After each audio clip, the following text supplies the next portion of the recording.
Hello everyone, I hope आप सबकी CA foundation paper number 3 quantitative aptitude की तैयारी बहुत अच्छे से चल रही है। इस वीडियो में मैं आप सबके साथ शेयर करने वाला हूं ऐसे बेसिक फॉर्मूला आपके सीए फाउंडेशन पेपर नंबर 3 के सिलेबस से जिनसे एप्लीकेशन बेस्ड क्वेश्चंस बनते हैं। एंड अगर आप सिर्फ ये फॉर्मूला अच्छे से करके चले जाते हैं और मैं जो एग्जांपल्स आपको कराने वाला हूं वो देख जाते हैं, इसके साथ साथ वीडियो के एंड में जो मैं आपको प्रैक्टिस क्वेश्चंस दूंगा which are past exam questions, तो वो करके चले जाते हैं तो आपका स्कोर जो है सीए फाउंडेशन एग्जाम में वो 10 to 15 मार्क्स से आराम से बढ़ सकता है। इसीलिए प्लीज इस वीडियो को ध्यान से देखिएगा, साथ में कॉपी जरूर लेकर रखिएगा। एंड अगर ये वीडियो पसंद आए तो लाइक करना, बाकी सीए फाउंडेशन के आपके जो फ्रेंड्स है उन्हें शेयर करना एंड चैनल को सब्सक्राइब जरूर करना। For a given number of observations, if mode equals to 12, mean equals to 15, find median।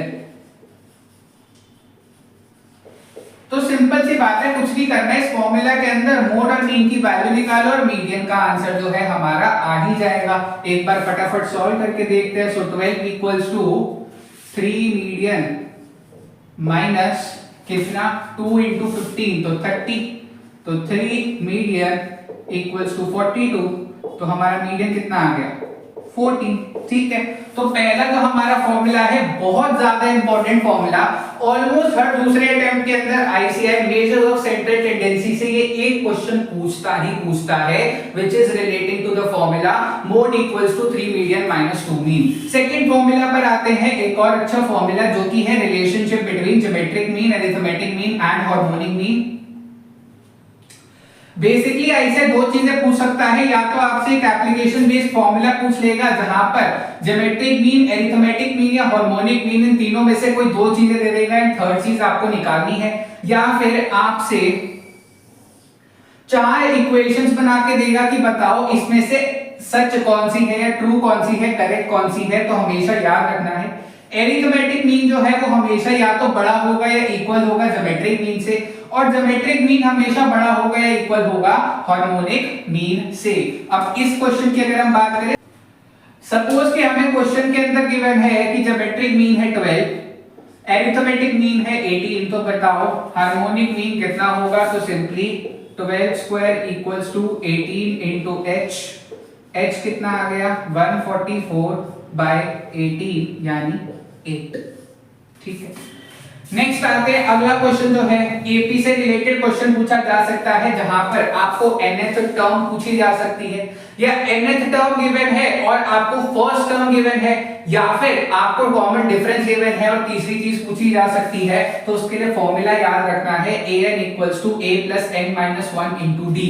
Question में पूछ सकता है कि बताओ अगर a20 जो है वो है 54, d जो है वो है 2, तो a कितना होगा।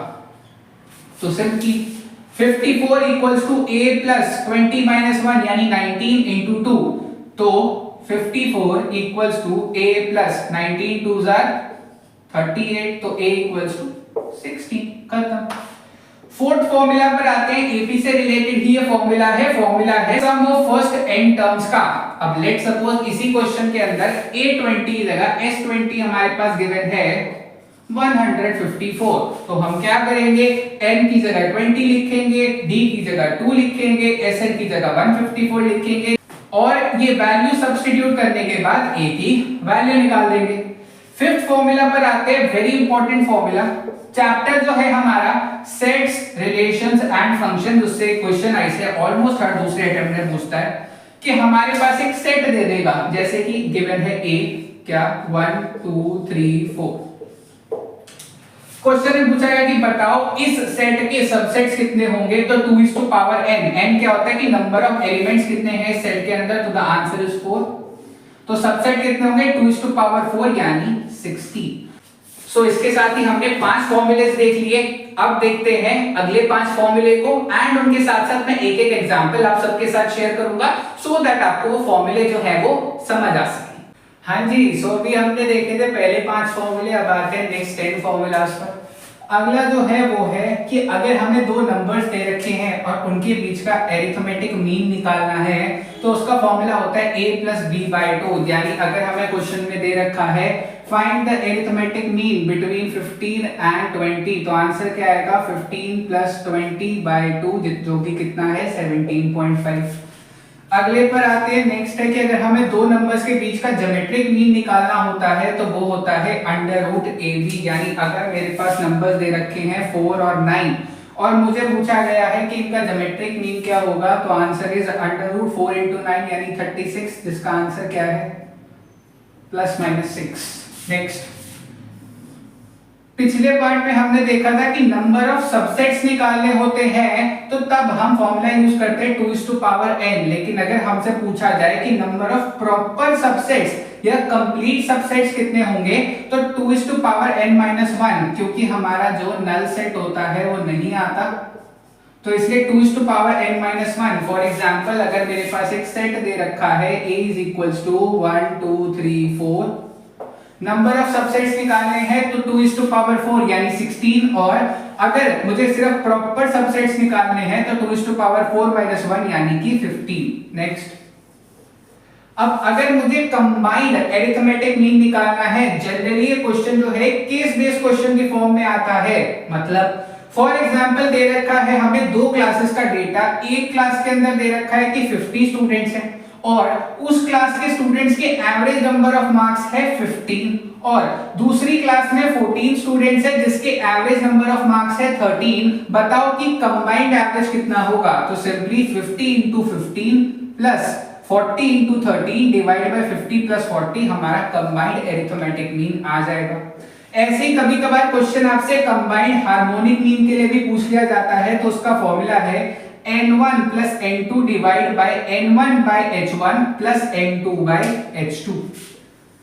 नेक्स्ट क्वेश्चन काफी बार पूछा जाता है मेजर्स ऑफ डिस्पर्जन से। क्वेश्चन कहता है कि अगर हमें फर्स्ट n नेचुरल नंबर्स का स्टैंडर्ड डेविएशन निकालने को कहा जाए तो उसका फॉर्मूला होता है under root n square minus 1 by 12। For example अगर हमें क्वेश्चन में कहा गया है हमें निकालना है क्या चीज, हमें निकालना है स्टैंडर्ड डेविएशन यानी फर्स्ट 19 नेचुरल नंबर्स का, तो हम क्या करेंगे under root 19 square minus 1 by 12। 19 का स्क्वायर कितना होता है, अगर हम बात करें 19 के स्क्वायर की तो हमारा 19 का स्क्वायर जो है वो होता है 361 minus 1 is 360, so 360 by 12 which is coming out to be under root 30। तो हम अंडर रूट 30 की वैल्यू जो भी आएगी which would be 5 point something, तो वो हमारा आंसर होगा। 12 फॉर्मूला पर आते हैं। जब हमें AP की nth टर्म निकालनी होती है तो उसका फॉर्मूला होता है a plus n minus 1 into D. ऐसे GP की निकालनी होती है तो फॉर्मूला होता है a plus r is to power n minus 1। ठीक है, R क्या होता है कॉमन रेशियो, AP में D होता है कॉमन डिफरेंस और R is common ratio, so A into R is to power n minus 1। और अगर GP में हमें सम निकालना हो तो उसका फॉर्मूला होता है A into R is to power n minus 1 divide by r minus 1। लेकिन अगर R जो है उसकी वैल्यू 1 से छोटी है तो A इंटू 1 minus r is to power n divide by 1 minus r। Question number 14 और क्वेश्चन नंबर 15 पर आते हैं प्रोबेबिलिटी के one of the favourite questions. Question में आपसे पूछा जाता है कि ऑड्स इन फेवर और ऑड्स अगेंस्ट बताओ। ऑड्स इन फेवर और ऑड्स अगेंस्ट क्या होते हैं, सिंपल सी चीज है। ऑड्स इन फेवर और ऑड्स अगेंस्ट में अगर मैं मान लूं m जो है वो है हमारा टोटल, ठीक है। लेट सपोज कि मैं कहता हूं कि टोटल 50 स्टूडेंट्स है क्लास में और ma हो गया हमारा एक आउटकम। हम उस आउटकम को मान लेते हैं कि उसमें से लेट सपोज 27 स्टूडेंट्स जो हैं वो हैं बॉय और रिमेनिंग 23 स्टूडेंट्स क्या हो गई गर्ल्स। तो ऑड्स इन फेवर कितने होंगे 27 इज टू कितना 50 माइनस 27, यानी इसे मैं कह सकता हूं 27 इज टू 23। और अगर मुझसे पूछा जाए ऑड्स अगेंस्ट तो बस उल्टा कर दो यानी 23 इज टू 27, ठीक है।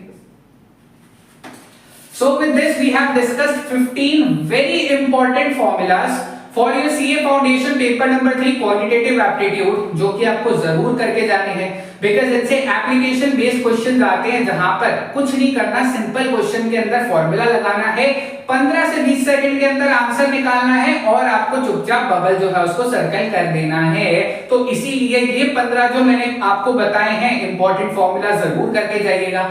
आईसेट मॉड्यूल के अंदर रिलेटेड एग्जांपल्स और क्वेश्चन जो मिले वो एक एक दो भी सॉल्व करके जाओगे तो कल आराम से पेपर के अंदर क्वेश्चंस बना पाओगे। 15 और ऐसे फॉर्मूलाज हैं जो कि मैं आपके साथ रात तक डिस्कस करूंगा, बट अभी के लिए आप सबसे अलविदा चाहता हूं। Thank you very much for watching this video, take care of yourselves. जल्द मिलते हैं एक और नई वीडियो में।